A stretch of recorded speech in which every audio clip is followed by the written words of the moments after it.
ಚಾನಲ್ಗೆ ಸ್ವಾಗತ. ಎಲ್ಲರಿಗೂ ನಮಸ್ಕಾರಗಳನ್ನು ತಿಳಿಸುತ್ತಾ, ಸ್ವಾತಂತ್ರ್ಯ ದಿನಾಚರಣೆ ಭಾಷಣ, ಈ ಪ್ರಬಂಧ ಅಥವಾ ಭಾಷಣ ವಿಡಿಯೋ ಇಷ್ಟವಾದಲ್ಲಿ ಪ್ಲೀಸ್ ನಮ್ಮ ಚಾನಲ್ಗೊಂದು ಲೈಕ್ ಮಾಡಿ, ಸಬ್ಸ್ಕ್ರೈಬ್ ಮಾಡಿ, ಶೇರ್ ಮಾಡಿ, ಕಮೆಂಟ್ ಮಾಡಿ. ಹೊಸ ಹೊಸ ವಿಡಿಯೋಗಳಿಗೆ ಪ್ರೋತ್ಸಾಹಿಸಿ. ಹೊಸ ವಿಡಿಯೋ ಬೇಕಿದ್ದಲ್ಲಿ ಕಮೆಂಟ್ ಮೂಲಕ ತಿಳಿಸಿ ಅಂತ ಹೇಳ್ತಾ, ಸ್ವಾತಂತ್ರ್ಯ ದಿನಾಚರಣೆ ಭಾಷಣ ವಿಡಿಯೋ ನೋಡೋಣ ಬನ್ನಿ. ನನ್ನ ಹೆಸರೇನು ಸಂಪದನ.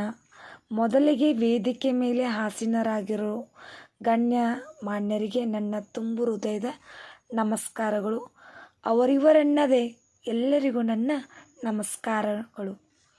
77ನೇ ಸ್ವಾತಂತ್ರ್ಯ ದಿನಾಚರಣೆ ಶುಭಾಶಯಗಳು.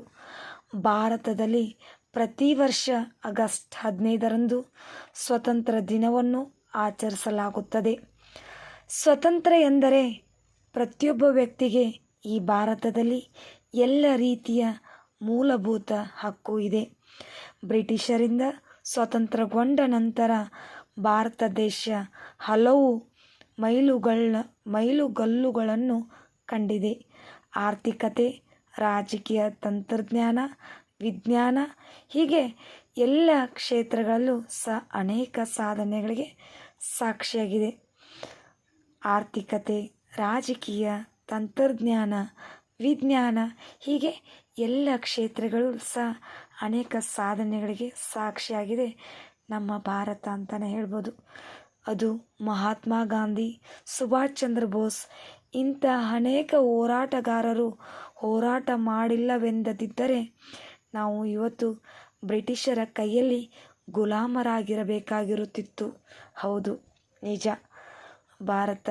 ನಮ್ಮ ಭಾರತ ಅಂತ ನಾವು ಹೆಮ್ಮೆಯಿಂದ ಹೇಳ್ಕೊಳ್ಳೋಕ್ಕೆ ಮಹಾತ್ಮ ಗಾಂಧೀಜಿಯವರು, ಸುಭಾಷ್ ಚಂದ್ರ ಬೋಸ್ ಅವರು ಇಂಥ ಅನೇಕ ಹೋರಾಟಗಾರರು ನಮಗೆ ಸ್ವಾತಂತ್ರ್ಯ ಕೊಡದೇ ಇದ್ದಿದ್ರೆ ನಾವು ಬ್ರಿಟಿಷರ ಗುಲಾಮರಾಗಿರಬೇಕಾಗ್ತಿತ್ತು. ಎಲ್ಲ ಪ್ರಜೆಗಳಿಗೆ ಸ್ವಾತಂತ್ರ್ಯ ಇರುತ್ತದೋ, ಯಾವ ದೇಶದ ಪ್ರಜೆಗಳಿಗೆ ಸ್ವಾತಂತ್ರ್ಯ ಇರುತ್ತದೋ, ಎಲ್ಲಿವರೆಗೂ ಪ್ರಜೆಗಳು ಸ್ವತಂತ್ರವಾಗಿರುತ್ತಾರೋ ಅಲ್ಲಿವರೆಗೆ ದೇಶದ ಅಭಿವೃದ್ಧಿ, ಪ್ರಜೆಗಳ ಅಭಿವೃದ್ಧಿ, ನಾಡಿನ ಅಭಿವೃದ್ಧಿ, ಒಂದು ಕುಟುಂಬದ ಅಭಿವೃದ್ಧಿ ನಿರಂತರವಾಗಿ ಸಾಗುತ್ತಿರುತ್ತದೆ. ಅದಕ್ಕೆ ಕೊನೆ ಎಂಬುದೇ ಇಲ್ಲ. ಅದಕ್ಕೆ ಭಾರತವೇ ಸಾಕ್ಷಿ. ಈ ಸ್ವಾತಂತ್ರ್ಯ ದಿನಾಚರಣೆ ಭಾಷಣದ ಒಂದು ಪುಟ್ಟ ಭಾಷಣದ ವಿಡಿಯೋ ಇಷ್ಟವಾದಲ್ಲಿ ಪ್ಲೀಸ್ ನಮ್ಮ ಚಾನಲ್ಗೊಂದು ಲೈಕ್ ಮಾಡಿ, ಸಬ್ಸ್ಕ್ರೈಬ್ ಮಾಡಿ, ಶೇರ್ ಮಾಡಿ. ಹೊಸ ವಿಡಿಯೋಗಳು ಬೇಕಿದ್ದಲ್ಲಿ ಕಮೆಂಟ್ ಮೂಲಕ ನಿಮ್ಮ ಅನಿಸಿಕೆಗಳನ್ನು ತಿಳಿಸಿ ಅಂತ ಹೇಳ್ತಾ ಥ್ಯಾಂಕ್ ಯು, ಧನ್ಯವಾದಗಳು.